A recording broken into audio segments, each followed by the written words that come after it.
Kembali. Jadi ada Syekh ditanya, gimana caranya supaya hafal, supaya paham ilmu agama? Ya diajarkan, paling cepat. Baik. Kita hari ini bahas hadis ke-13. Hadis ke-13. Ada yang hafal? Belum. Jadi triknya adalah tidak perlu dihafal semua. Hadis arba'in ini kan ada 40 berapa? 45 ya. 40 sekian. Yang penting dihafal yang pendek-pendeknya. Jadi hadis arba'in itu dipilih lagi. Yang pendek-pendeknya dihafal, yang panjangnya nggak perlu dihafal. Cukup dipahami. Karena hadis arba'in ini setahu saya dipelajari juga di pesantren-pesantren. Jadi kalau ibu-ibu yang anaknya mondok itu pasti disuruh dihafal hadis arba'in ini. Maka kita jangan kalah sama anak-anak atau cucu barangkali. Kalau sudah ada cucu harus dihafal juga kalau bisa. Kalau nggak semua kan malayudrokulu, layudrokulu yang nggak mampu dihafal semua, bukan berarti ditinggalkan semua, atau yang tidak mampu dikerjakan semua bukan berarti ditinggalkan semua, tapi kerjakan yang mampu dikerjakan. Jadi dihafal yang kayak misalkan innamal a'malu binniyat, dah cukup sampai situ apa. Sisanya dipahami. Terus hadis ini termasuk hadis yang pendek. Hadis yang pendek. La yu'minu apa? Ahad dukum hatta yuhibba li akhihi ma yuhibbu li nafsihi. La yu'minu ahadukum hatta yuhibba li akhihi ma yuhibbu li nafsihi. La yu'minu apa artinya? Tidak dikatakan orang beriman ahadukum di antara kalian, salah seorang di antara kalian, hatta sampai sehingga, jadi ada batasannya. Nah, dikatakan beriman itu bagaimana? Sampai dia yuhib, apa yuhib? Mencintai, suka, senang. Di akhihi, suka, di akhihi untuk saudaranya, bagi saudaranya,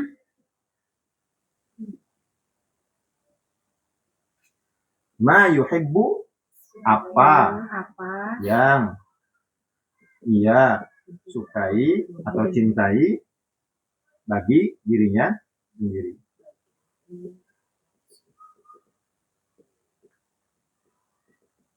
Gampang hadis ini. Terjemahannya.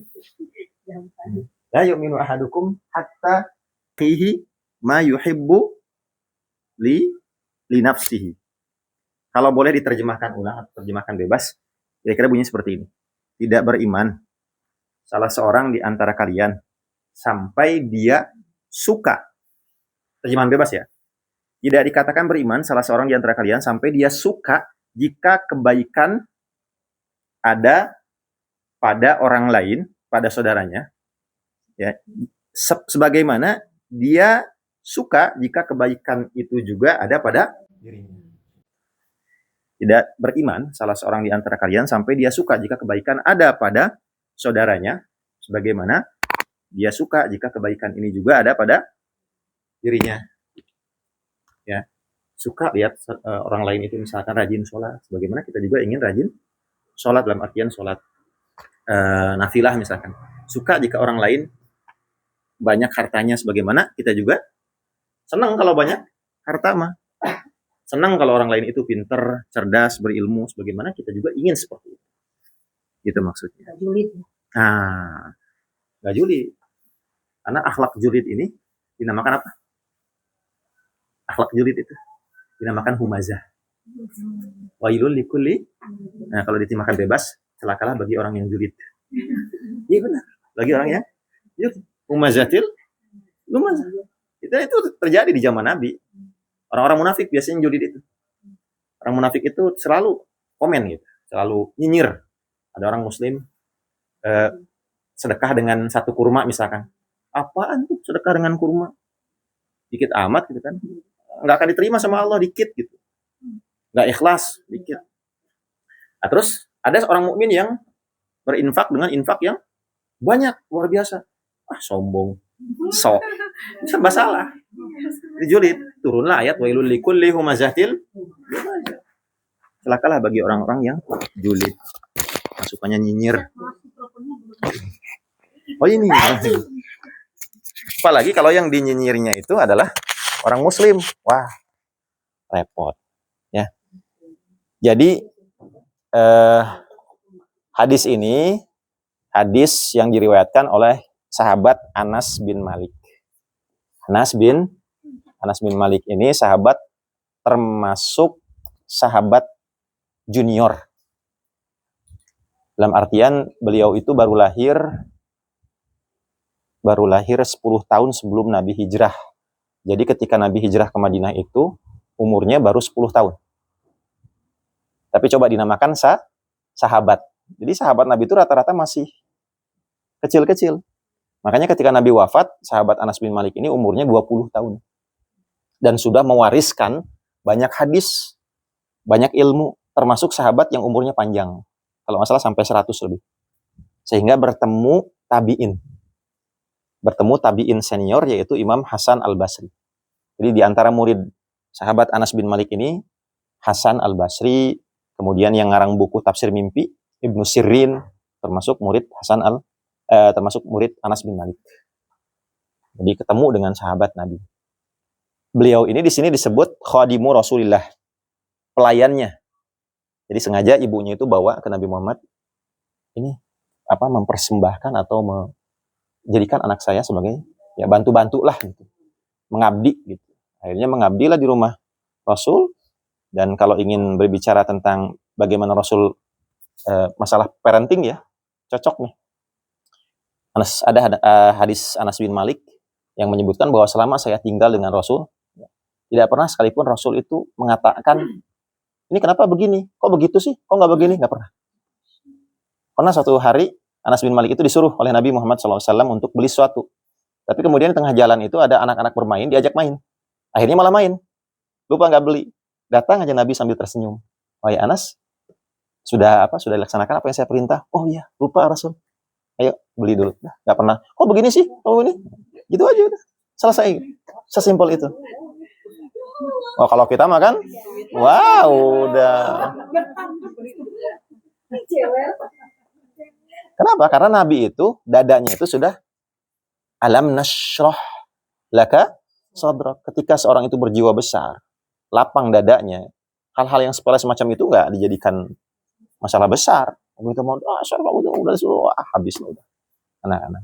Ya, itu ya salah satu faktornya. Tapi bisa dicontoh Nabi Muhammad SAW ini paling baik. Nah hadis ini singkat, tapi isinya padat. Maka termasuk Jawami'ul Kalim. Hadis istilahnya Jawami'ul Kalim. Jawami'ul Kalim. Hadis-hadis yang dikategorikan sebagai hadis Jawami'ul Kalim. Jawami'ul Kalim itu kalimat yang singkat tapi padat. Syarat dengan makna. Isinya luar biasa. Ya.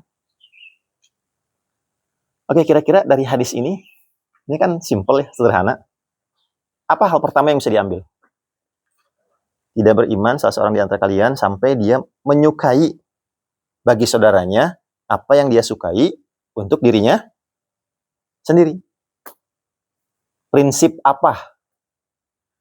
Makanya ini kan hadis ini dimasukkan ke dalam hadis arba'in. Dan hadis arba'in itu Imam Nawawi memberi judul ini hadis-hadis pokok, hadis-hadis inti tentang Islam. Jadi orang yang mempelajari tentang Islam, silakan merujuk ke hadis ini. Karena kan hadis itu banyak. Bahkan hadis itu masih banyak yang masih berupa manuskrip, belum dibukukan. Ya. Hadis yang dibukukan, yang terkenal cuman Kutubus Sittah. Bukhari, Muslim, Tirmizi, Ahmad, Nasai, dan seterusnya. Di luar itu banyak banget. Ya. Maka kalau banyak seperti itu, kita juga pusing. Terlebih lagi kita nggak tahu nama-nama an gitu kan. Apakah ini nanti hadisnya sahih atau dhaif dan seterusnya. Maka Imam Nawawi punya inisiatif untuk mengumpulkan 40 hadis yang berisi tentang pokok-pokok Islam. Intisari dari keislaman itu dirangkum di hadis-hadis ini. Dan ternyata hadis-hadisnya kebanyakan itu nggak panjang, pendek-pendek. Tapi jawami'ul kalim, singkat, padat.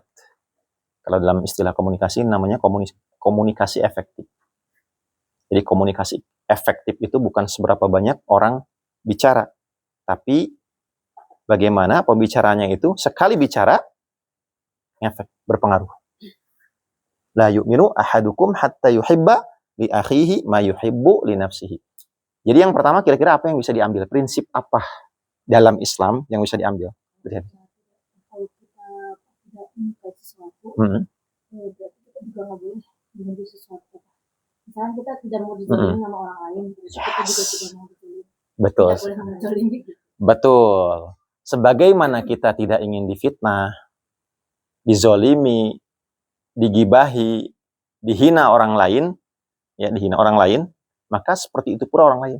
Terutama dalam hal ini Muslim. Dalam hal ini Muslim. Beda agama aja sebenarnya nggak boleh. Ya, tidak baik dan tidak pantas memfitnah. Hanya karena misalkan beda agama kita fitnah dia, misalnya. Nggak boleh. Apalagi kalau yang difitnahnya itu Muslim.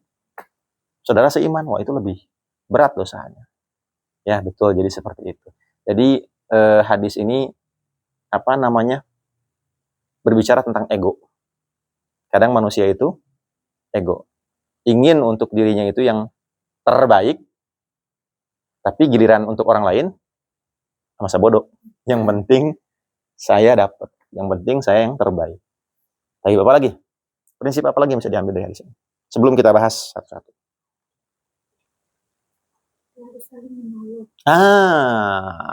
Ya betul. Jadi itu bentuk aplikasinya. Bentuk aplikasi dari hadis ini adalah takaful. Saling menolong, saling menanggung beban. Kalau ada beban. Tapi kira-kira ini gampang nggak sih? Susah. Baru-baru jang batur. Yang diri sorangan oke, misalkan apalagi lagi krisis seperti ini. Ya, tapi kan kita punya kaidah, la yudrak kullu la yutrak kullu. Apa yang tidak mampu kita lakukan semuanya bukan berarti ditinggalkan semuanya. Yang kita mampu ya lakukan gitu. Yang nggak mampu jangan lakukan. Prinsip apa lagi? Prinsip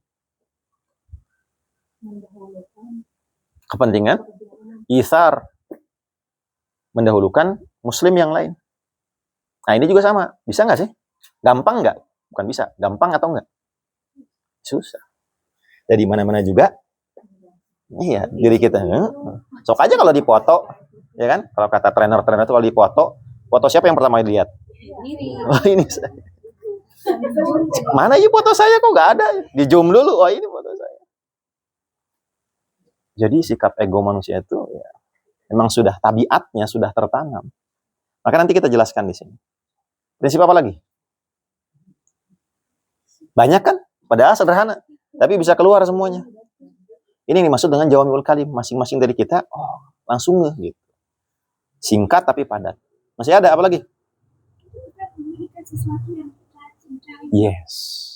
Kalau memberikan ke orang lain itu, jangan memberikan yang terburuk, tapi berikan yang terbaik. Ada di surat apa itu? Kalau itu didukung oleh Al-Quran. Didukung oleh Al-Quran. Surat apa itu? Nah, surat Al-Baqarah.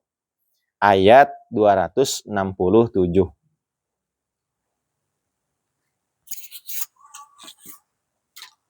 Coba baca. 267. Surat kedua ayat 267.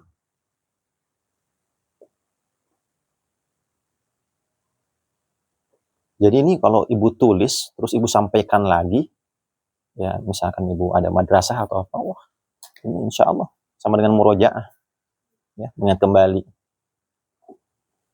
Coba baca boleh.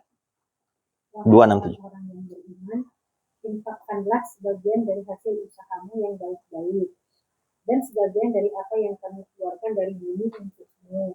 Janganlah kamu memilih yang buruk untuk kamu keluarkan, padahal kamu sendiri tidak mau mengambilnya, melainkan dengan menyucikan mata dan terhadapnya. Dan ketahuilah bahwa Allah Maha Kaya Maha Terpuji. Mm-mm. Karena umumnya kekayaan itu tidak sepaket dengan terpuji. Ada orang yang kaya tapi perilakunya tidak terpuji. Ada juga orang yang perilakunya Masya Allah terpuji tapi tidak kaya. Allah itu maha kaya dan maha terpuji. Di sini jangan kamu memilih satu yang buruk untuk dikeluarkan, untuk diinfakkan. Padahal kamu sendiri memicingkan mata, merasa, udah, ini mah ya kayak kita misalkan ngasih bantuan sosial atau ke santunan ya, berupa baju, diusahakan jangan bolong-bolong atau jangan gitu. Kalaupun ada ya jangan mendominasi, bolong semua gitu. Ya, berikan yang terbaik. Ya. Berikan yang, walaupun nggak terbaik masih layak lah. Nah ini dari hadis ini kita bisa ngambil ini. Singkat tapi padat. Tapi prinsip apa lagi?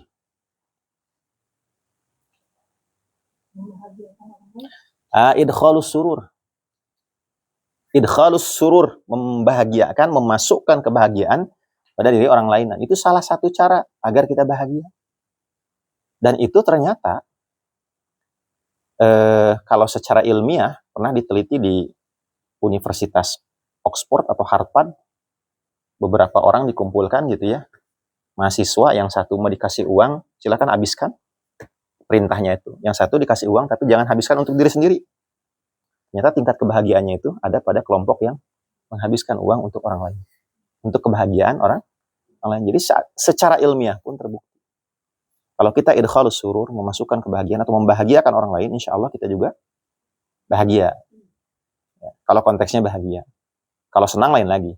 Kan beda ya, bahagia dan senang. Jadi kalau bahagia itu syukur. Kalau bahagia itu syukur. Kalau senang itu terukur. Terukur itu apa? Duitnya harus ada, itu senang. Ya. Nominalnya harus ada. Berapa-berapanya. Kelihatan, itu senang. Tapi kalau bahagia sebetulnya gampang. Cukup bersyukur, insya Allah bahagia. Tapi orang yang bahagia belum tentu senang. Jadi senang ini kadang bertemu dengan kebahagiaan, kadang enggak. Kalau bertemu alhamdulillah, kalau enggak ya minimal kita bahagia. Apalagi? Kan banyak. Makanya dinamakan dengan jawami'ul kalim. Hadis yang singkat tapi padat. Kaidahnya banyak keluarkan. Ya. Apalagi? Prinsip utama dari hadis ini yang bisa kita ekstrak, yang bisa kita ambil, sebenarnya ngomongin tentang apa sih? Ya. Nah, ini dia. Jadi Islam itu agama, diambil dari hadis ini, agama yang mendorong persatuan, agama yang menyatukan, agama yang mendorong untuk saling tahabbu. Apa tahabbu teh? Mencintai. Kan tahadu tahabbu. Saling tuker kado lah, maka kalian akan bahagia. Jadi penting tuh kalau misalkan jalan-jalan nanti rihlah, di antara salah satu acaranya itu tuker kado. Karena tahadu tahabbu. Saling tuker hadiah lah, memberi hadiah lah, maka kalian akan saling mencintai. Jadi agama Islam itu bukan agama yang mendorong untuk memecah belah. Makanya di surat Al-Hujurat, inna khalaqnakum min dzakari wa untha wa ja'alnakum syu'uban wa qabaila lita'arafu. Dan kami jadikan kalian bersuku-suku dan berkabilah-kabilah, beda-beda ras, lita'arafu, untuk saling kenalan, bukan untuk berperang. Ya. Jadi Islam ini satu-satunya agama, ya, baik sekarang maupun masa lalu, apalagi masa lalu ya. Ketika zaman Nabi yang mana tolak ukur manusia itu kemuliaan pada saat itu adalah harta dan ras. Sehingga yang dianggap tidak satu ras kayak di India itu layak untuk dibunuh walaupun cuma nyenggol. Dan itu yang terjadi ketika Nabi Muhammad SAW belum lahir. Jadi jahiliyah itu tidak terjadi hanya di Arab. Yang terjadi hanya di Arab. Tapi juga terjadi di sekitar Arab. Dan yang paling parah itu di mana? Di India. Persia. Kalau Arab itu bisa dibilang tidak jahiliyah banget. Paling hanya bab kesyirikan saja. Mereka baik dalam hal adab. Ada adab yang masih masih dilakukan, yaitu menghormati tamu. Contohnya dari siapa? Dari Nabi Ibrahim, itu akhlak jahiliyah dan diteruskan oleh Islam. Sedangkan sebelum Nabi lahir itu, kondisi di India itu perbedaan antar kasta itu sangat tajam. Jadi kalau ada kasta yang paling tinggi, disenggol aja tangannya oleh kasta yang paling rendah, maka si tangan yang kasta paling rendah ini wajib dipotong. Wajib dipotong. Kemudian di Eropa pada saat itu, ya, mohon maaf, wanita itu masih dianggap barang, sehingga sempat diseminarkan oleh para uskup-uskup gereja dengan judul apakah wanita itu manusia? Apakah wanita itu manusia? Sempat dipertanyakan seperti itu. Begitu kelamnya gitu kondisi manusia pada saat itu, hilang pegangan, ya mereka kan tidak menikah. Yang siapa tuh istilahnya uskup atau apa gitu. Jadi sampai seperti itunya. Kemudian di Mesir pada saat itu, ya sudah biasa manusia itu dibakar hidup-hidup, disalib sebelum Nabi Muhammad SAW diutus. Jadi betul-betul jahiliyahnya itu parah banget. Di Persia, di Romawi. Nah, kenapa Allah memilih Arab?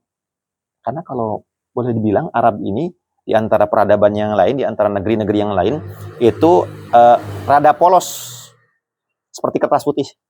Masih bisa dibentuk lah. Ya. Berbeda dengan Persia. Persia ini canggih. Sudah terlalu banyak pernak-pernik. Sehingga kalau seandainya Nabi diturunkan di situ, tingkat kesulitannya akan lebih jauh daripada menghadapi orang-orang Arab. Wah, penyembahan dewa-dewanya luar biasa di Persia itu. Ada namanya ajaran yang pernah saya ceritakan ya, ajaran Mazdak di Persia itu sebelum Nabi diutus. Ajaran Mazdak ini menyerukan bahwa sumber konflik, sumber perpecahan manusia itu ada pada dua. Harta dan wanita. Sehingga kata si Mazdak ini, dua-duanya perlu dikolektifkan, disamakan. Bebarengan gitu. Akhirnya ajaran Mazdak ini mendapat dukungan dari istana, dan yang paling banyak menjadi orang-orang yang mendukungnya itu followernya itu anak-anak muda. Sehingga pada saat itu Persia itu kacau balau, ada setiap wanita yang ditemui itu bebas digagahi oleh siapapun, harta jadi barang-barang dalam waktu yang singkat, banyak anak yang tidak tahu siapa bapaknya. Persia hancur pada saat itu. Jadi ini kondisi yang jahiliyah. Sebelum kelahiran Nabi Muhammad SAW. Seperti itu. Nah, makanya kelahiran Nabi Muhammad SAW ini cahaya. Ya, yang ihdinas siratal mustaqim, yang menunjukkan, mengembalikan manusia pada jalurnya setelah mereka kehilangan arah. Karena pada dasarnya setiap syu'ub, setiap qabail, setiap ras itu, setiap umat itu ada nabinya. Tapi kemudian ajaran nabi ini diselewengkan. Makanya kita mendapati pada ajaran-ajaran agama ada sedikit kemiripan gitu ya. Dari tata cara ibadah, kok ada sujudnya segala macam. Karena boleh jadi dulunya itu nabi, tapi kemudian ketika nabinya wafat, ajarannya diselewengkan. Kayak saya misalkan pernah baca Konghucu ya, ajaran-ajarannya, insya Allah mirip-mirip Islam gitu ya, ajaran hikmahnya segala macam. Tapi kemudian ketika Konghucu ini, Kongfuse ini meninggal, jadi dituhankan oleh pengikutnya, didewakan lah paling tidak, atau dikultuskan. Ini kan salah. Jadi kembali ke sini, syu'uba wa qabaila lita'arafu, menyatukan manusia dengan berbagai rasnya. Bukti konkretnya apa? Kalau Islam itu seperti itu apa? Jadi Islam itu tidak memecah belah. Islam itu mendukung banget yang namanya persatuan dan mencela yang namanya perpecahan. Makanya kalau berbicara apa hukumnya, kita membeda-bedakan diri, saya mah NU, Persis segala macam, ya jelas dosa. Dosa, nggak boleh. Al-Islamu qoblal jamaah. Islam dulu sebelum lihat jamaahnya apa. Muslim, udah Muslim. Baru nanti kalau mau nanya, kok agak beda ya fikihnya. Saya mah dari NU, ya pantesan. Saya mah dari Persis, ya pantesan. Nggak apa-apa, itu fikih, no problem. Yang penting akidahnya sama. Kalau beda banget, kok beda ya? Sholatnya beda, Qur'annya beda, baru itu sudah di luar ahlus sunnah, itu sudah boleh dikatakan bid'ah, boleh dikatakan sesat, boleh.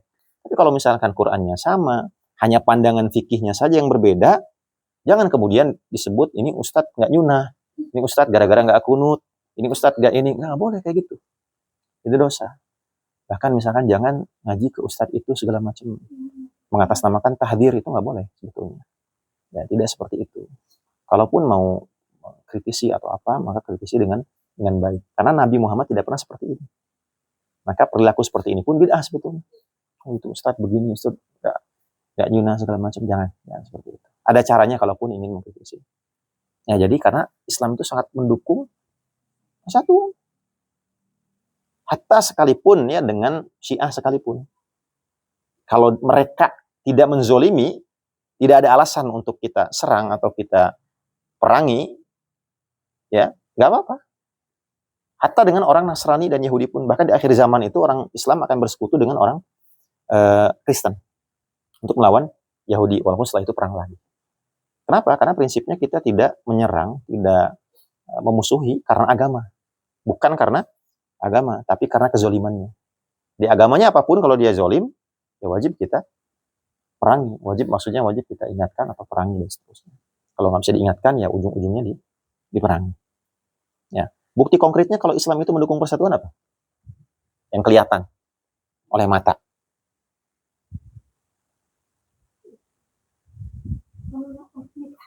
Iya. Cobalah haji. Cobalah umroh. Lihat di situ orang macam-macam kan. Ada yang hitam, ada yang tinggi. Ya. Ada yang nukil. Ya. Bagaimana orang dengan berbeda karakter, berbeda latar belakang, bahkan orang-orang barat yang non-muslim pun kaget. Dalam satu kali komat, bisa serentak berbaris dengan rapi. Padahal kalau dalam ilmu baris berbaris, kayaknya agak sulit. Kalau jumlahnya jutaan, apalagi dengan karakter yang berbeda, untuk bisa membariskan dengan sap yang begitu rapi. Ini gimana caranya? Ternyata hanya dengan komat, mereka semua langsung rapi, Masya Allah. Dan kita lihat di situ ada orang hitam, ada kulit merah, kulit putih, dan seterusnya. Bareng-bareng semuanya. Iya. Nggak ada kan yang dispesialkan setahu saya. Nggak ada. Bareng-bareng, bajunya sama. Apakah misalkan kalau orang pejabat itu kain ihramnya beda, atau apa namanya, aksesorisnya dibedakan, kan enggak juga. Ya, nggak ada pembedaan, sama aja. Semuanya pakai ihram, harus tiba, harus terbuka ininya, gitu kan, dan seterusnya. Bajunya sama. Ini bukti konkret bahwa Islam itu sesungguhnya mendorong pada persatuan, rasa cinta, mahabbah, ya. Bukan malah apa namanya, memecah-mecahkan. Wah ini nggak boleh, ini. Jadi bukan bikin keruh, tapi justru kalau ada hal yang masih bisa dikompromikan, harus cari alasan untuk bisa menyatukan, bukan dipisahkan. Kalau ada banyak kesamaan, ngapain harus berbeda? Kalau ada banyak kesamaan, nggak bisa berbeda. Jadi permasalahan-permasalahan yang zaman dulu tahun 87-an, tahun 90-an, kayak misalkan NU versus kenapa nggak sholat di sini 11 atau 23, ya seharusnya itu udah beres gitu. Nggak, perbedaan itu tidak jadi sumber perpecahan. Ya, alhamdulillah kalau di kota sudah tidak, tapi kalau di kampung mungkin saya sempat dengar bagaimana yang 11 sama 23 itu sampai tawuran gitu. Di daerah Cililin. Sampai segitunya. Mungkin karena memang tingkat pendidikan juga ya, atau pemahaman tentang Islam bahwa permasalahan fikih bukan sesuatu yang seharusnya dijadikan dasar perpecahan. Kalaupun mau berpecah, bukan berpecah sih. Akidah, kalau akidah iya. Makanya ada dua istilah. Ada istilah ikhtilaf, ada istilah iftiraq. Iftiraq. Kata Nabi, umatku sataftariqu, iftiraq, akan berpecah menjadi 72 golongan. 72, 73? Coba nanti lihat lagi hadisnya. Akan berpecah ini. Ini maksudnya berpecah, bukan berbeda pendapat. Ini berpecah. Nah, kalau berpecah ini tercela. Karena perpecahan ini pasti ada yang benar satu, yang lain salah. Ada yang benar satu, yang lain salah. Tapi kalau ikhtilaf, ini bukan perpecahan.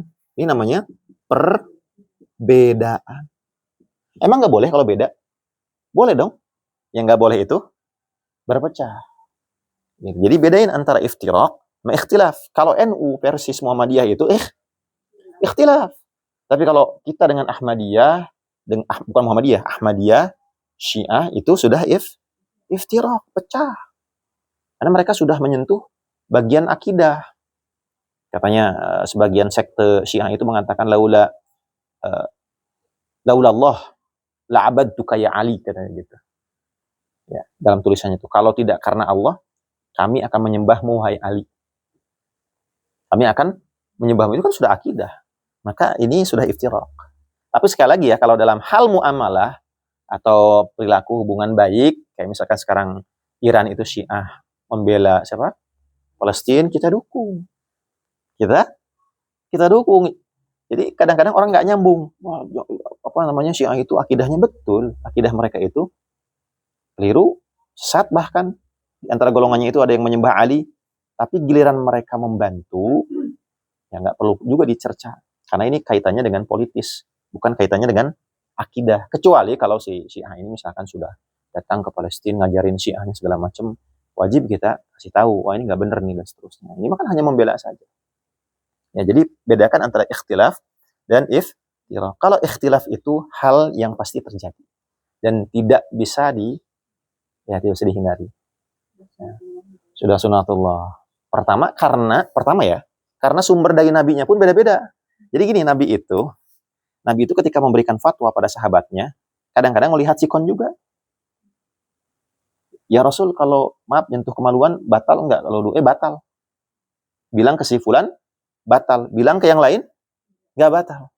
Karena boleh jadi yang dalam hadis itu yang si orang ini butuh pada berwudu, rambutnya acak-acakan sehingga disuruh wudu, batal. Yang ini mah enggak. Kemudian amal apa yang paling baik wahai Rasul? Orang ini nanya, kata Rasul jihad. Datang lagi yang lain, i'tikaf dan seterusnya. Kok beda-beda katanya jihad kan? Disesuaikan dengan konteks waktu. Kalau saatnya kaum muslimin sedang berjihad, ya berjihad gitu. Kalau datang Lailatul Qadar, ya i'tikaf. Yang paling afdol, bukan yang lain-lain, bukan baca buku dan seterusnya, tapi i'tikaf di masjid. Jadi dari sumbernya juga kadang-kadang beda. Kemudian ada sahabat Umar datang melaporkan, ini bacaan si fulan ini kok beda wahai Rasul, bacaan Qur'annya. Coba kamu baca, kata Rasul. Dia baca, ini benar. Coba kamu baca wahai Umar. Umar baca, benar juga. Padahal dua-duanya beda, sehingga muncullah qiraah sab'ah. Bacaan yang 7. Yang kayak logat-logat wadduha, ada yang baca wadduha, ada yang baca wadduha, ada yang baca maliki yaumiddin panjang, ada yang baca maliki yaumiddin pendek. Dua-duanya benar. Muncullah ilmu qiraah sab'ah. Jadi memang dari sumbernya pertama beda. Yang kedua, karena pemahaman, kadar atau tingkat pemahaman setiap ulama itu beda-beda. Kayak memahami ini aja, misalkan memahami sholat yang ini nih, yang ketika berdoa, ada doa ketika daf'ul bala dibulak-balik ya. Nah saya terangin kan. Saya juga heran pas ketika kunut. Nah, dibalikin gini ketika giliran pas bagian baca ya Allah, hindarilah kami dari musibah, dari bala, dibalikin. Dari mana dalilnya? Bang ada dalilnya. Awalnya saya menyangka bahwa ini nggak bener nih kata saya. Bid'ah. Ternyata emang ada dalilnya. Tapi ulama lain mengatakan bahwa Rasul SAW pernah pada saat itu kekeringan dan berdoa ketika istisqa, minta hujan. Berdoanya tuh diangkat kedua tangannya sampai ketiak putihnya kelihatan dan punggung tangannya itu ke arah langit. Ada yang menyimpulkan seperti ini, tapi ada yang menyimpulkan seperti ini. Ke arah langit, bukan seperti ini. Tapi kemudian umat jadi ikhtilaf, jadi berbeda pendapat. Oh seperti ini. Oh bukan, maksud hadis tersebut seperti ini. Ini jadi dari kadar pemahaman aja, latar belakang dan seterusnya pendidikan bisa membuat hadisnya sama, ayat Qur'annya sama, tapi kesimpulannya berbeda. Jadi mana mungkin hal ini mah bisa disatukan. Artinya kalau ada orang membid'ahkan gara-gara ini dan bid'ahnya dolalah, ini nggak kunut bid'ah, tahdzir nggak boleh datangin ustadz ini, keliru besar.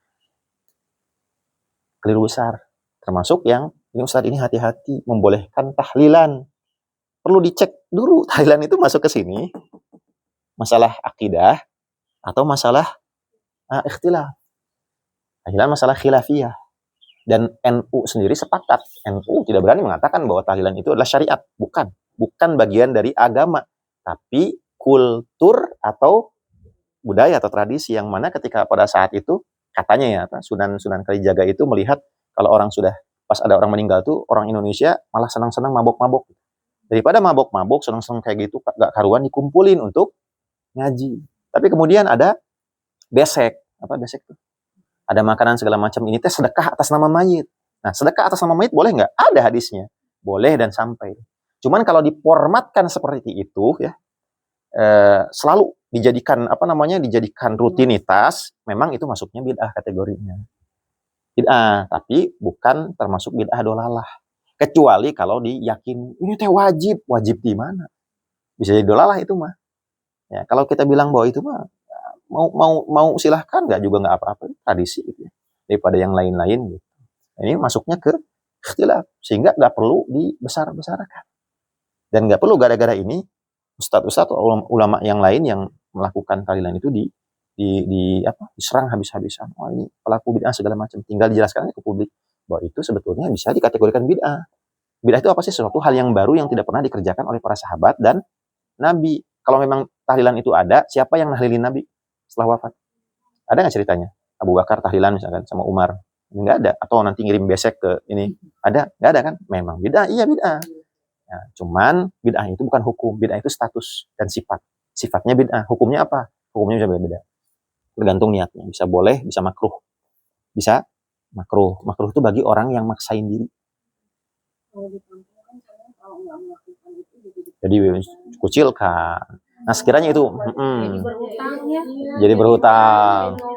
Sekiranya itu bisa memudorotkan, bisa membahayakan keluarga kita, lakukanlah.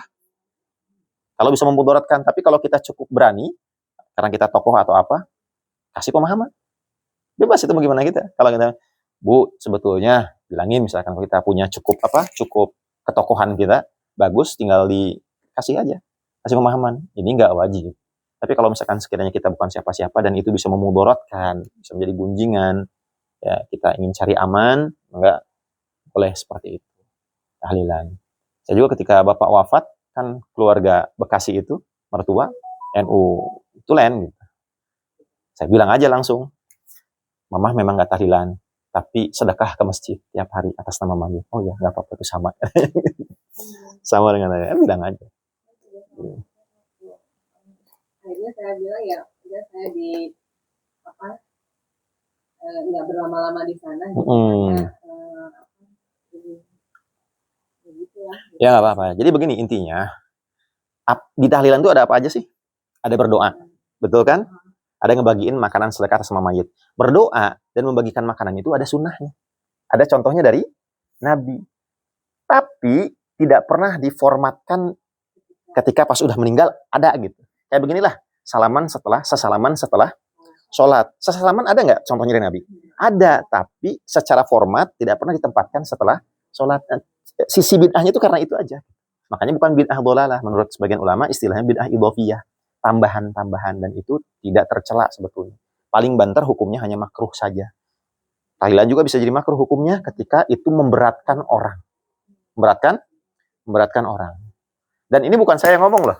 Ini ketika ada muktamar pertama kali, muktamar NU di Tasik, bahwa hukum tahlilan itu memberatkan, bukan hukum. Hasil keputusan muktamar, tahlilan itu sesungguhnya memberatkan orang. Kerma mesti ditimpa musibah, kudu mengeluarkan biaya. Maka bisa makruh. Nah, kecuali orang kaya. Kalau orang kaya mah dianjurkan sebaiknya untuk bersedekah. Entah itu bersedekah saja atau bentuknya dalam bentuk tahlilan, silakan. Karena itu mah kesepakatan ulama, bersedekah atas nama mayit nyampe. Berbeda kalau dengan mengirim Al-Fatihah, itu masih khilafiyah. Masih berbeda pendapat. Kalau sedekah mah nyampe. Karena ada hadisnya. Yes, wakaf atas nama mayit nyampe, apalagi wakaf. Ya. Kalau bisa wakafnya juga wakaf produktif. Wakaf produktif kayak misalkan sebidang tanah dibangun jadi apa sehingga ngalir terus pahalanya. Ya. Dan memang yang namanya wakaf itu pokoknya nggak boleh berkurang. Nyumbang 3 miliar misalkan. 3 miliar dibangunkan ruko. Rukonya ada kan? Rukonya itu nggak boleh dijual. Harus tetap ada sampai hari kiamat. Tapi penghasilan dari 3 miliar itu, dari ruko itu, boleh digunakan untuk operasional. Buat gaji guru atau buat apa segala macam seperti itu. Itu namanya wakaf produktif. Nggak boleh berkurang pokoknya. Itu akan terus tuh ngalir jariah. Jariah gitu. Termasuk membangun masjid. Cuman kalau membangun masjid, saya kadang-kadang suka menyayangkan gitu. Masjidnya udah dibangun bagus-bagus, isinya kosong. Harusnya perawatannya harusnya fokus kita tuh bukan pada bangun batunya tuh. Batu mah nggak bisa ngomong, nggak bisa ngasih kontribusi untuk umat. Tapi isinya, manusianya itu kalau mau bangun seperti yang pernah lihat nggak? Masjid 1 juta pemuda. itu saya, Masya Allah. Dan baru-baru ini katanya, karena trust masyarakat, mereka fundraising, buka donasi 42 miliar dalam waktu 2 hari tercapai. Karena orangnya udah percaya, orang yakin, Masya Allah.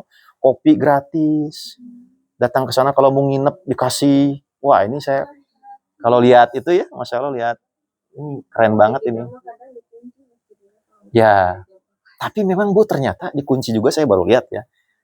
Mungkin ada beberapa alasan ya, terutama warga kampung. Baru-baru ini di YouTube itu pasangan muda-mudi yang belum menikah tidur bareng di masjid. Oh, ada komen kan dari netizen, oh mungkin inilah alasan masjid dikunci ya.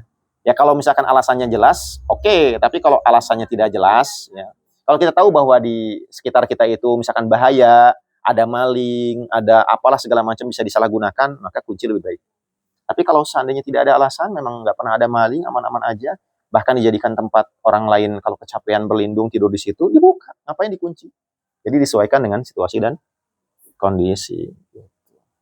Kira-kira seperti itu, paham ya? Ikhtilaf dan iftiraq. Jadi hadis ini sangat melarang kita untuk berpecah. Dan lebih hebatnya lagi, Islam itu lintas makhluk. Saling mencintai itu bukan hanya antar manusia, tapi lintas makhluk. Gimana ceritanya lintas makhluk? Coba buka surat Ghafir ayat 7. Ghafir ayat 7. Baca. Jadi saling mencintainya itu bukan hanya sesama manusia, bahkan lintas makhluk. Surat Ghafir ayat 7. Surat Ghafir itu surat berapa? Nah, 40 berarti ayat 7. Coba dibaca. Malaikat yang memikul ars dan malaikat yang berada di sekelilingnya bertasbih dengan memuji Tuhanmu dan mereka beriman kepadanya. Mereka memohonkan ampunan untuk orang-orang yang beriman. Seraya berkata, ya Tuhan kami, rahmat dan ilmu yang ada padamu meliputi segala sesuatu. Maka berilah ampunan kepada orang-orang yang bertobat dan mengikuti jalan agamamu dan pelihara mereka dari agama. Coba ini malaikat menjaga aras memohonkan ampun untuk apa? Untuk orang beriman. Bagaimana doanya? Ya Tuhan kami, beri ampunlah kepada orang-orang yang bertaubat. Beri ampunlah kepada orang-orang yang bertaubat dan mengikuti jalan agamamu. Dan lindungilah mereka dari azab neraka. Ini bentuk apa sih? Bentuk cinta. Cinta malaikat pemikul aras kepada orang-orang yang beriman. Dari hadis ini juga bisa diambil sebuah kesimpulan bahwa ikatan cinta itu nggak akan terjalin tanpa iman. Kalau ikatan rasa cinta atau ikatan persahabatan, persaudaraan karena harta, ntar juga kalau udah nggak ada harta, karena hal-hal dunia sudah nggak ada, sudah selesai. Yang paling kuat itu karena iman, karena Islam. Ya, padahal malaikat itu jenis lain, bukan manusia. Tapi malaikat saja mencintai orang beriman, maka kacida. Kalau kita orang beriman tidak mencintai sesama saudara beriman. Malaikat saja mendoakan. Padahal ini malaikat kedudukannya tinggi, nggak macam-macam. Malaikat pemikul aras, Masya Allah. Terdekat dengan Allah Subhanahu Wa Taala, mendoakan orang beriman. Masya Allah. Ya, jadi ukhuwah dalam Islam itu berkumpul dalam rangka iman dan ketaatan. Tidak selain itu. Dalam rangka iman dan ketaatan. Dan karena itulah kita akan, istilahnya itu allafa baina qulub. Akan terjalin ta'liful qulub. Coba baca surat Al-Anfal ayat 63.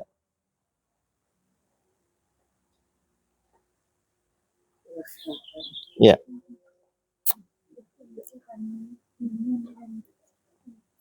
Al-Anfal ayat 63. Dan dia Allah yang mempersatukan hati mereka, orang beriman, walaupun kamu menginfakkan semua kekayaan yang berada di bumi, niscaya kamu tidak dapat mempersatukan hati mereka. Tapi Allah mempersatukan hati mereka. Paham nggak ini? Di sini terdapat isyarat apa? Dan dia Allah yang mempersatukan hati mereka, yaitu hati orang yang beriman. Walaupun kamu menginfakkan semua kekayaan yang berada di bumi, kamu tidak akan bisa menyatukan hati mereka. Artinya apa? Persatuan, ya harta itu tidak bisa menyatukan. Kalaupun ada persatuan, nampaknya bersatu padu, tapi itu semu. Segera setelah hartanya itu nggak ada, kabur, bubar. Ngumpul karena duitnya nggak ada, bubar. Ngumpul karena wah ini apa karena status segala macam, statusnya nggak ada, bubar. Tapi kalau ngumpulnya karena iman, insya Allah nggak akan bubar sampai hari akhir. Ya. Jadi kalau kita persaudaraannya atas dasar duniawi itu akan terputus. Kalau nggak terputus di sini nanti, coba baca surat Az-Zukhruf ayat 67.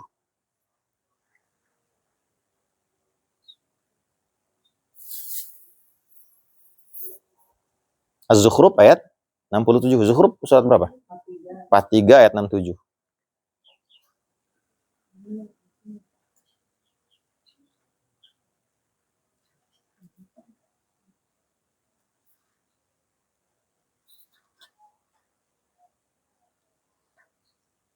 Pada hari itu, teman-teman kami saling bermusuhan satu sama lain, kecuali mereka yang Al-akhilla itu jamak dari khalil. Nabi Ibrahim dijuluki Khalilullah, kesayangan.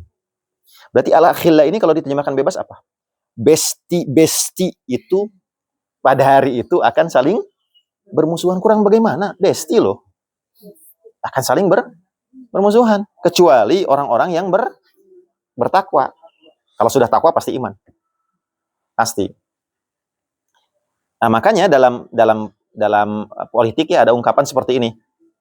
Hari ini kawan, besok dilawan. Hari ini lawan, besok jadi kawan. Kenapa? Karena keuntungan atau duniawi sifatnya, kepentingan. Gitu. Tapi kalau dalam pengajian kayak gini, jangan kayak di politik. Makanya kalau misalkan hari ini lawan, besok jadi kawan, berarti hakikatnya bukan lagi ngaji, lagi berpolitik. Nah, kita mah lagi pengajian. Jangan saling berpolitik antara kita, jangan saling menjatuhkan. Ya, kalau ada keluhan atau apa segala macam, usahakan bisa beres di depan. Ya. Jangan terus-menerus gibah. Tunaikan tuntaskan di depan orangnya. Begini begitu. Al-akhilla yauma idzin ba'dhum li ba'dhin adu, menjadi musuh. Padahal itu tuh teman karib, besti saling bermusuhan. Ada juga di surat Al-Baqarah ayat 166. Boleh dibuka surat Al-Baqarah. Nah. Yaitu ketika orang-orang yang diikuti berlepas diri dari orang-orang yang mengikutinya, dan mereka melihat azab serta saat segala hubungan di antara mereka. Segala hubungan antara mereka terputus, yaitu ketika orang-orang yang diikuti influencer berlepas tangan dari orang-orang yang mengikuti follower, dan mereka melihat azab dan segala hubungan setelah itu terputus. Kalau diterjemahkan secara bebas seperti itu. Jadi orang yang saling mencintai, kalau cintanya itu bukan karena iman, ya, karena kepentingan, karena apapun itu akan terputus hubungan. Makanya Sayyidah Aisyah atau Ummul Mukminin Aisyah pernah nangis. Kenapa nangis, kata Nabi? Wahai Nabi, betulkah kalau nanti di akhirat aku tidak akan mengenalmu dan kau tidak akan mengenalku? Betul. Kecuali setelah selesai mizan. Setelah mizan, setelah sirat, baru kenal lagi.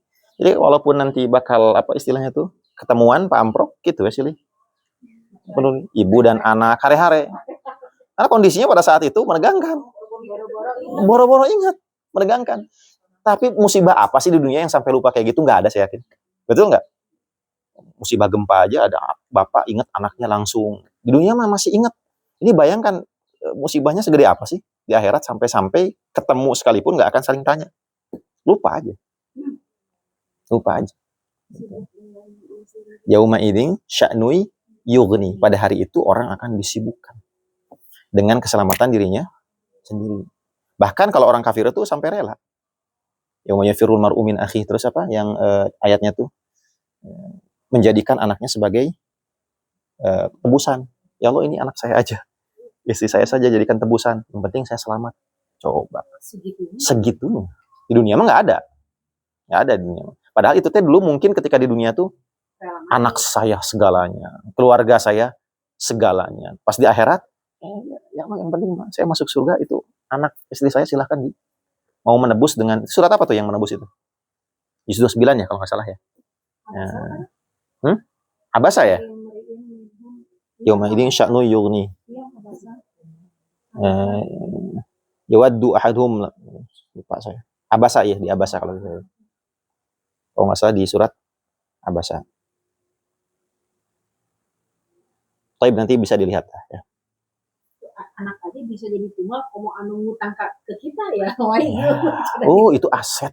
Aset itu daripada ngutang. Jadi bersama Iya. aset. Iya, Ibu, sampai ya. Saya kenal seperti itu.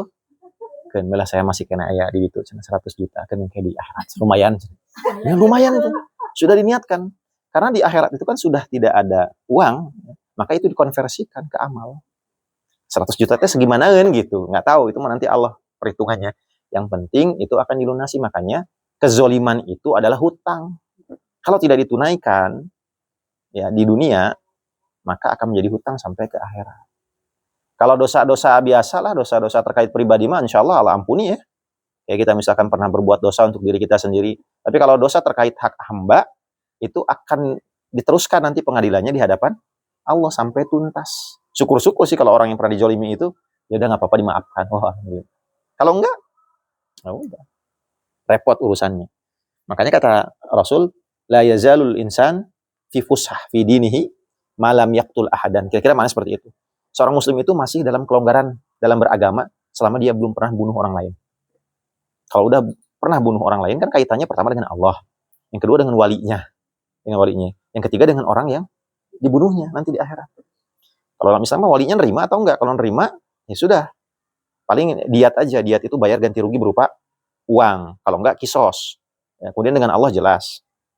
Kemudian dengan orang yang dibunuhnya nanti di akhirat akan disidangkan. Dalam hadis lain disebutkan bahwa persidangan pertama yang akan dilakukan itu terkait dengan dima, terkait dengan darah. Makanya, orang-orang yang membunuh itu, istri membunuh suaminya, suami membunuh istrinya, na'udzubillah, itu gimana di akhirat nanti?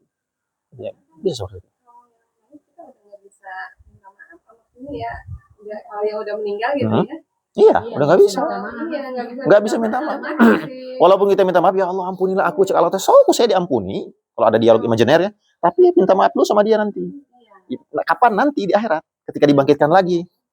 Ya mending kalau misalnya di akhirat itu dia tuh berbesar hati, ya udah nggak apa-apa ya Allah, alhamdulillah. Untuk iya. Kan ada momen kisos ya. Akhirat itu kan, kiamat itu kan proses panjang. Kalau bahasa kita mah birokrasinya panjang, nggak satu momen aja. Nanti ada momen dikumpulkan di mahsyar, nanti ada momen kisos silih balas. Nanti dikasih kesempatan. Bahkan hewan pun akan membalas yang pernah disiksa, yang pernah menyiksanya. Ya ada momen silih kisos. Oh enggak. Memang enggak kalau binatang-binatang. Maksud dibunuh di sini. Jadi gini, kalau tikus memang harus dibunuh. Tikus, cicak, gagak. Itu memang harus dibunuh itu mah ya. Ada memang hewan yang dibunuh. Tapi bagaimana dengan hewan yang baik, cuma membahayakan dibunuh juga. Cuma maksud saya begini, nggak boleh membunuhnya dengan cara yang jolim. Nah, kejolimannya itu yang akan dihisab. Ya, kalau misalkan bunuh nyamuk, udah gitu.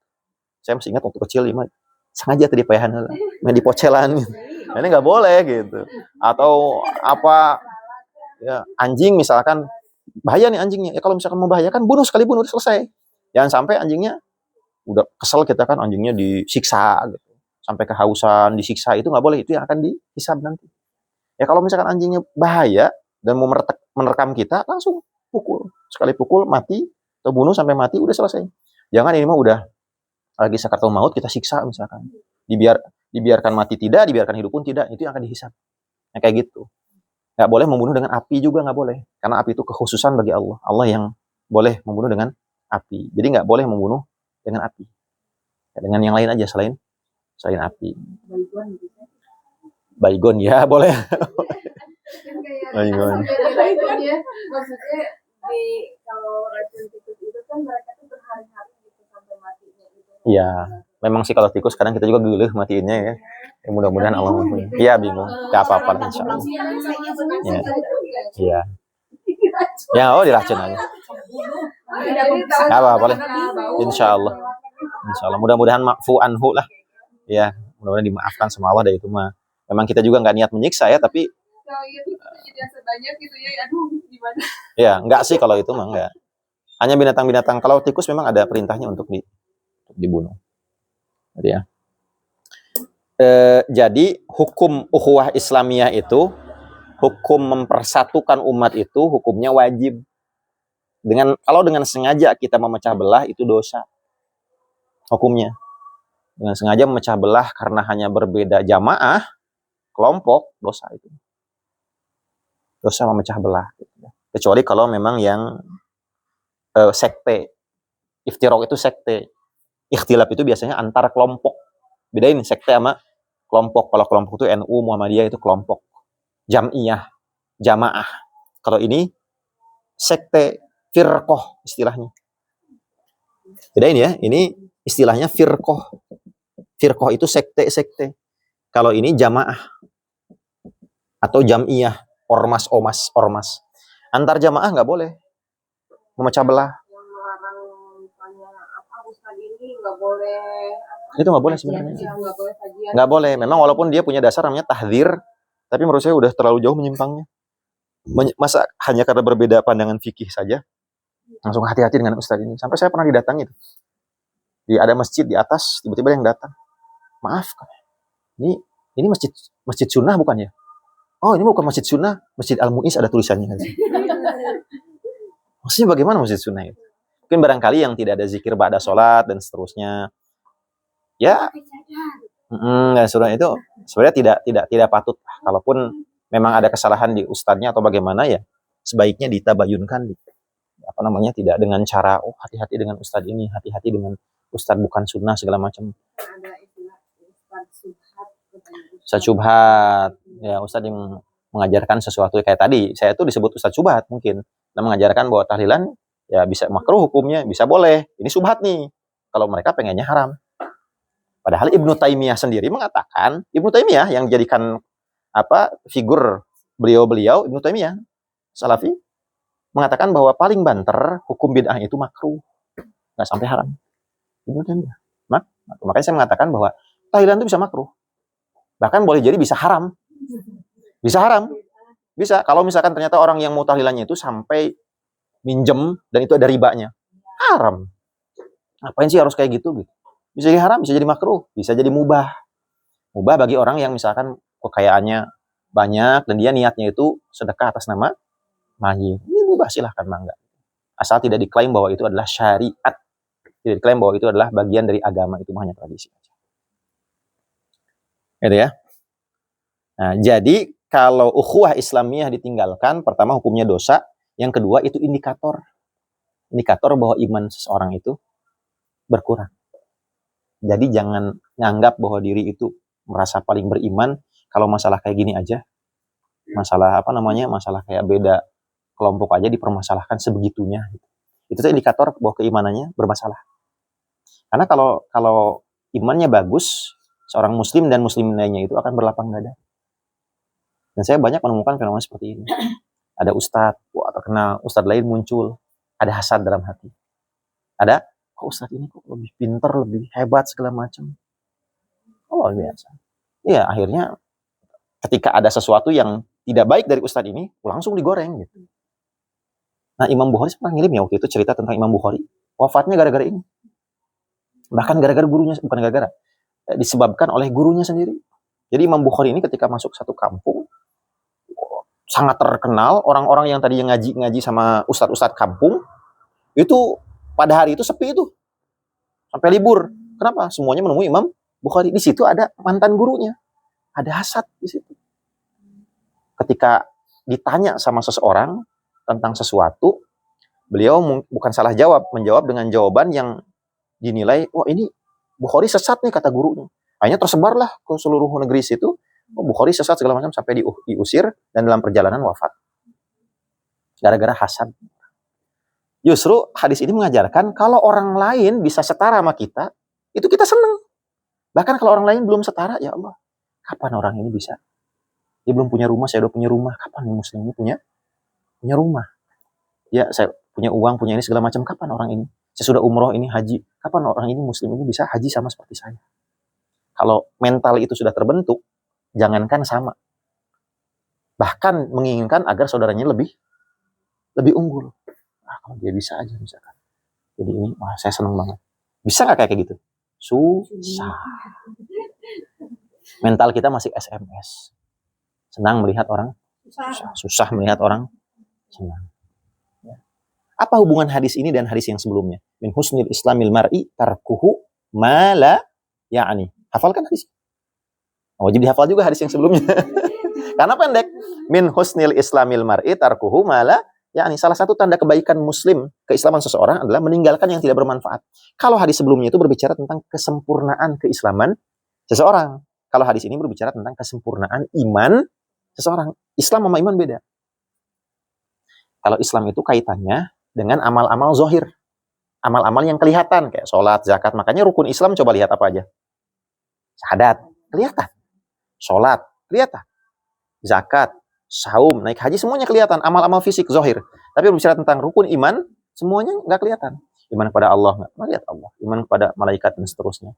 Ya, jadi hadis yang sebelumnya itu berbicara tentang kesempurnaan Islam seseorang. Salah satunya indikatornya meninggalkan sesuatu yang tidak bermanfaat. Kalau hadis ini berbicara tentang kesempurnaan iman seseorang, salah satu indikatornya adalah menyukai adanya kebaikan pada orang lain, sebagaimana kalau kebaikan itu ada pada diri kita juga kita senang gitu. Orang itu misalkan jadi misalkan miliarder, pengen nggak jadi miliarder? Pengen, berarti sama. Mudah-mudahan tuh orang jadi miliarder supaya juga saya jadi miliarder misalnya. Oh enggak. Ustaz, tadi kan Ustaz tahabu ya.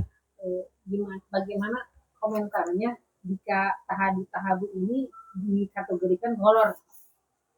Goror. Kayak gimana tuh maksudnya? Oh, goror itu hal yang tidak, sesuatu yang tidak jelas. Ya, karena kan di tahabu itu kan ada orang yang mendapatkan misalkan yang bagus gitu ya. Misalkan Bu Meli dapatnya kulkas gitu. Saya hanya dapatnya tumbler. Oh iya, iya. Ada ketidakjelasan. Betul, ada kesan goror. Makanya makanya secara teknis dibatasi atau mungkin kategorinya boleh juga ditentukan. Maksimal 50.000 misalkan.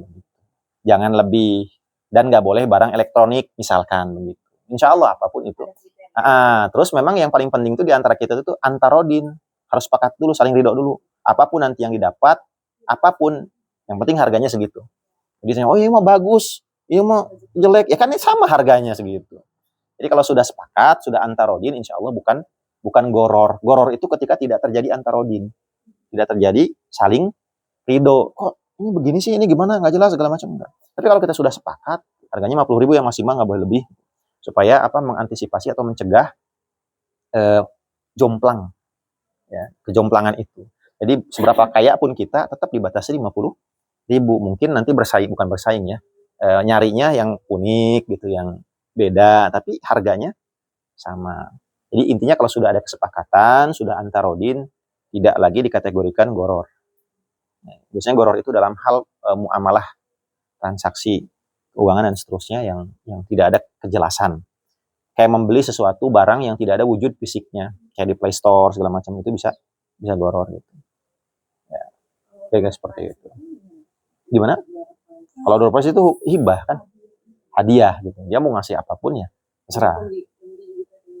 Gimana? Walaupun ya diundi. Yang penting uangnya kan bukan uang dari hasil pendaftaran.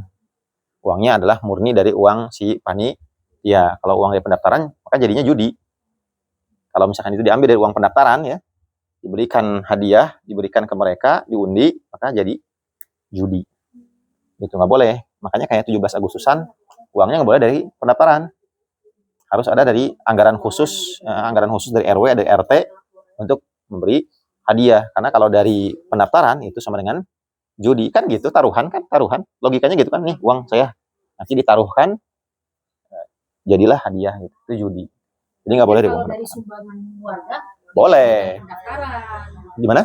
Kalau sumbangan dari warga, maksudnya gini, misalkan saya nyumbang ya 100.000, boleh. Yang lain nyumbang 50.000, ya. Yang lain nyumbang 200.000. Itu kan bukan uang pendaftaran. Bukan uang pendaftaran. Itu memang sumbangan. Sumbangan boleh. Artinya gini, artinya saya nyumbang tuh terserah panitia mau dijadikan emang apa, ya gitu. Betul, boleh kalau ada sumbangan mah.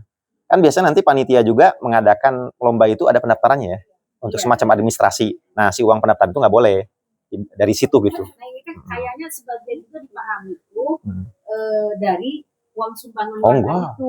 Uang sumbangan enggak. Sumbangan Ya, berbeda. maksud saya sebagian memang memahaminya Oh enggak. dari sumbangan itu, makanya tidak boleh. Ya sumbangan statusnya sedekah, bukan uang pendaftaran. Beda. Boleh kalau sumbangan, insya Allah aman. Baik lagi, sini ada yang tanyakan lagi? Ya. Kalau misalkan itu kan antara ikhtiraq Ya. sama ikhtilaf. Ya. Bagaimana kita menghadapi orang yang memang udah benar-benar misalkan ikhtiraq gitu ya. Ya ini. Dia memang Sekte. gitu. Cara kita menghadapinya seperti apa? Karena terus terang saya punya guru les buat anak saya itu ternyata dia itu Syiah. Ini hanya sekedar saya bilang kalau untuk hanya sekedar mengajarkan pelajaran sih nggak ada masalah. Jadi matematika khusus ya. Kalau yang jadi kekhawatiran kan ya takutnya mengajarkan sesuatu gitu ya. Seperti itu gimana? Karena saya lihat kan saya tahunya tuh dari statusnya dia gitu ya. Saya tanya, saya tanya, ini Syiah, dan dia memang mengakui harus seperti apa? Iya. Jangankan dengan Syiah, guru non Muslim aja boleh. Ya, apalagi Syiah yang masih mengaku Islam. Pertama, Syiah itu masih mengucapkan la ilaha illallah. Makanya kita tidak mengatakan kafir pada Syiah. Catat. Kita tidak mengatakan kafir pada Syiah, tapi kita mengatakan mereka pelaku bid'ah. Bedain ya. Kalau kita katakan kafir bahaya. Mereka mengatakan la ilaha illallah Muhammad Rasulullah, cuma ada tambahan. Wa anna aliyan waliyullah. Dan bahwasanya Ali itu adalah kekasih Allah. Ini bid'ah karena pernah diajarkan. Tambahan ini bid'ah, azannya juga beda, sholatnya juga beda, mushafnya pun ada beberapa surat yang beda. Katanya ada tambahan-tambahan. Ini bid'ah karena menambahkan sesuatu. Maka kita tidak katakan mereka kafir. Sama orang kafir aja jadi guru les boleh, apalagi dengan yang masih mengaku Muslim. Hanya saja perlu dikategorikan di sini. Kalau si guru lesnya itu berbicara tentang bidang keilmuannya apa, misalkan matematika, misalkan ya. Selama dia berbicara tentang matematika, mengajarkan anak kita matematika, no problem. Tapi kalau mengajarkan dasar-dasar agama, kalau ternyata pelajaran agama, sebaiknya tidak ganti. Kalau ngajarin ilmu umum, fisika atau apa, ya saya kira aman lah ya, insya Allah. Tapi kalau sudah nyerempet-nyerempet ke masalah akidah atau apa, maka jangan. Dia kan cerita gini, jadi memang orang tuanya ini Syiah. Oh iya. Cuman dia disekolahkan di NU. Gitu. Oh. Dari kecilnya dia disekolahkan dari situ. Makasih.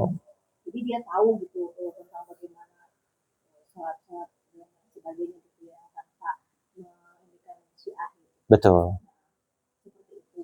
Jadi pas kemarin juga anak saya udah belajar, katanya belajar PAI. Nah, siapa yang ngajarin? Saya bilang gitu kan. Itu teh ini katanya. Oh, terus memang pas saya lihat kan catatannya masih aman gitu. Nggak apa-apa kalau masih aman. Kalau masih aman nggak apa-apa. Kalau misalkan udah mulai kelihatan indikasi ke Ali harus diluruskan. Gitu. Pada dasarnya Syiah itu awalnya bukan awalnya gerakan politik dulunya.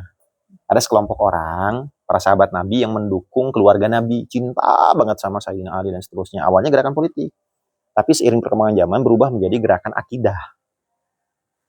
Nyambung ke masalah akidah. Sahabat Nabi yang dulu mendukung keluarga Nabi dinamakan Syiah secara bahasa. Tapi kemudian Syiah saat ini konotasinya sudah berbeda dengan Syiah zaman dulu.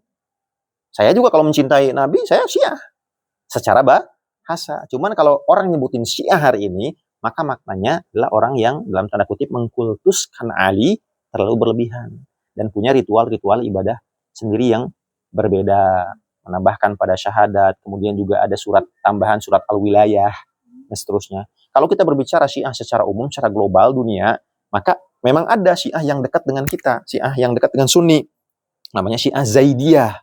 Tapi bicara tentang konteksnya Indonesia, bukan global Indonesia, Syiah Imamiyah memang itu rata-rata semuanya sesat. Tapi walaupun sesat, bukan berarti dalam urusan muamalah, interaksi sosial sehari-hari, itu galak, kejam. Enggak, kalau mereka cuman ya hubungan duniawi, ya kita normal aja.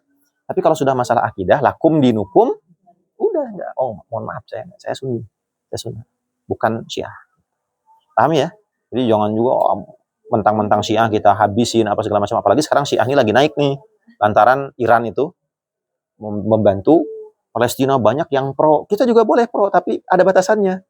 Ya, hanya sekedar hal yang strategis saja. Oh, mereka membantu saudara kita. Alhamdulillah. Makanya saya menyesalkan gitu, Saudi yang mengaku-ngaku Ahlus Sunnah wal Jamaah dan seterusnya, kenapa tidak membantu saudaranya? Kenapa mesti dari Iran? Mungkin ada hikmahnya. Allah alam itu apa? Saya nggak paham. Kalau membantu ya alhamdulillah. Tapi kalau sudah kaitan dengan akidah itu berbahaya. Gitu kira-kira. Jumatan di mana aja saat ini? Bebas. Karena tidak ada khutbah insyaallah. Ada khutbah tapi kemudian dibatalkan di satu ini karena katanya WFH. Udah mulai WFH. Di BUMN di mana? Dia ada di situ. Katanya WFH. Kenapa? Mungkin ini mulai ini ya. Apa? Oh, udah mulai. Oh. Apa karena apa? Karena krisis energi. Masya Allah. Iya, itu bensin. Jadi kira-kira apa nih Bu rencana buat mengantisipasi krisis? Gitu ya. Pakai sepeda aja. Iya, panel surya sekarang ya Bu ya. Mahal. Emang kalau pemerintah menurunkan harga listrik nggak memungkinkan? Seandainya mau diturunkan aja kan bisa pakai kompor listrik. Batu bara. Oh. Jadi listrik itu pakai batu bara? Iya. Saya belum tahu sih Bu. Batu bara. La ilaha. Udah dimatikan. Pantasan saya juga di Cisawi mati. Lagi ke rumah, bukan rumah makan, yang warteg kecil di pinggir jalan.